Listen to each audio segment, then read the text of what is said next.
மத்திய அரசின் சார்பில் தமிழகத்திற்கு வருகை தந்துள்ள தேசிய நிதி ஆணையத்திடம் தமிழ் நாட்டிற்கு வழங்க வேண்டிய மத்திய அரசினுடைய வரி தொகையை முழுமையாக வழங்க வேண்டும் என்று பாட்டாளி மக்கள் கட்சியினுடைய தலைவர் அன்புமணி ராமதாஸ் அவர்கள் எழுதிய கடிதத்தை நிதி ஆணையத்தினுடைய தலைவரிடம் இன்று வழங்கியிருக்கிறோம். நிதி வழங்குவதில் தமிழகத்திற்கு மத்திய அரசு முழுமையான அந்த நிதியை வழங்காமல் தமிழகத்திற்கான நிதி வழங்கப்படவில்லை என்பதை தெரிவித்திருக்கிறோம். அதாவது 1957ஆம் ஆண்டு தமிழகத்திற்கு மத்திய அரசினுடைய நிதியாக 8.4% வழங்கப்பட்டது.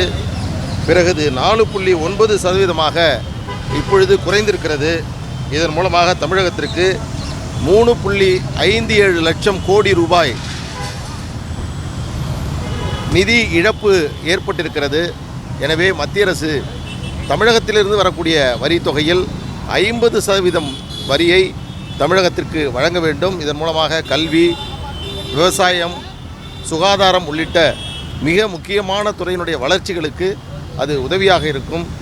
அதேபோன்று செஸ் போன்ற வரிகள் மத்திய அரசு விதித்தால் அதிலும் தமிழகத்திற்கான உரிய பங்கை வழங்க வேண்டும் என்று அன்புமணி ராமதாஸ் அவர்கள் வழங்கிய கடிதத்தை மத்திய அரசினுடைய நிதி ஆணையத்தினுடைய தலைவரிடம் வழங்கியிருக்கிறார். பாதகம் செய்பவரை கண்டால் நாம் பயங்கொள்ளலாகாது பாப்பா, மோதி மிதித்து விடு பாப்பா, அவர் முகத்தில் உமிழ்ந்து விடு பாப்பா.